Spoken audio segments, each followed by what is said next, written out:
What's up, everyone? Been a while. I was gonna go to work yesterday. My son came home. I had to go to the emergency room. He was in practice and he was having problems breathing. And it wasn't like he was hyperventilating or anything like that, but he got hit in the chest super hard. And I guess the sternum area, I assume, is bruised. It's not like too bad to where you could see it on the outside, but on the inside it was pretty tender. Gave him some ibuprofen and Tylenol.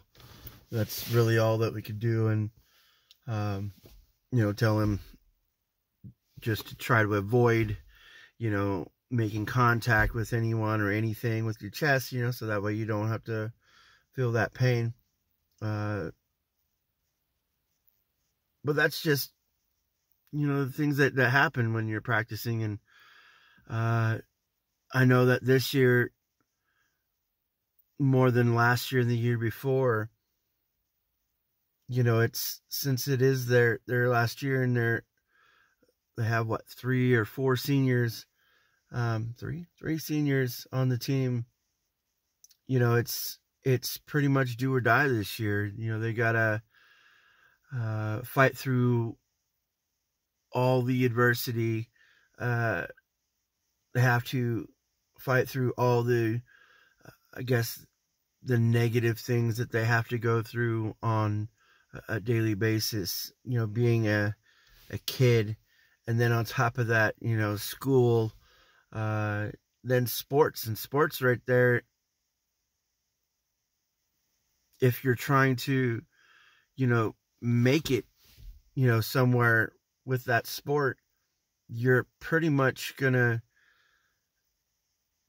put a lot of your effort in there. And I can't say all, because, you have to break it down and separate it with the other things that go on with your life. But at least for my kids that I know, when they play sports, it's for the most part all left out there. They hate mistakes. They look at things even during the situation, and I know that they maybe not at the same time or at the same pace, but I think that they learn from a lot of the things that they do, even as they're doing it. And I think that's really cool for them, because they get a lot of that exposure just in general. And on top of that, getting a lot of the knowledge from YouTube or Instagram or wherever they get it at, watching highlights and legends of the games playing. You get all this information, and that right there gives them the opportunity, when they're playing the sport at that moment, they can look at everything else that they've probably seen, and they can make decisions based on the things that they've seen in the past. I wish I had that. Of course, there really wasn't that much, unless you wanted to watch old VHS tapes if you could get them. There really wasn't that many. Or find a magazine that might have something. But there's one good thing, I think, that when I grew up, what we had was a lot of invention. Like, it was trial and error. It was seeing what may or may not work, because I think when I was growing up, there wasn't as many skilled basketball players as there is now. Of course, since you can learn a lot more and at an advanced rate with all the information that you can gather. So I think my kids probably would have done a lot better of course, having 2 extra years on top of that when they had to go through the COVID stuff. There wasn't any of that training or, someone, doing stuff on the side and helping kids out. It wasn't anything like that. So it was all just staying at home and watching YouTube or wherever else you get your information, and that was it. I know for Terrell, he's got a basketball hoop, and for the longest time, even now, but that's all he does is just shoot that little hoop. And I know that probably doesn't mean the exact same thing, but it's on his brain. He's always thinking, he's always trying to better himself because he doesn't like failing. And I know that since they have a game today and a game tomorrow with maybe not the amount of pressure they may or may not have, these are all still non-league games, but it is the best way to challenge yourself, especially with one of the teams that have to play today and tomorrow. We are a 1A team, and we have to play a 3A team today at 4, and tomorrow we play another team that we played last year, and we were down like 20 points and we came back and won that game. That was a pretty epic game. If you want to see that, I do have that on my channel. Just look it up. Game of the year last year. Pretty awesome. But yeah, like, they got to be ready for everything.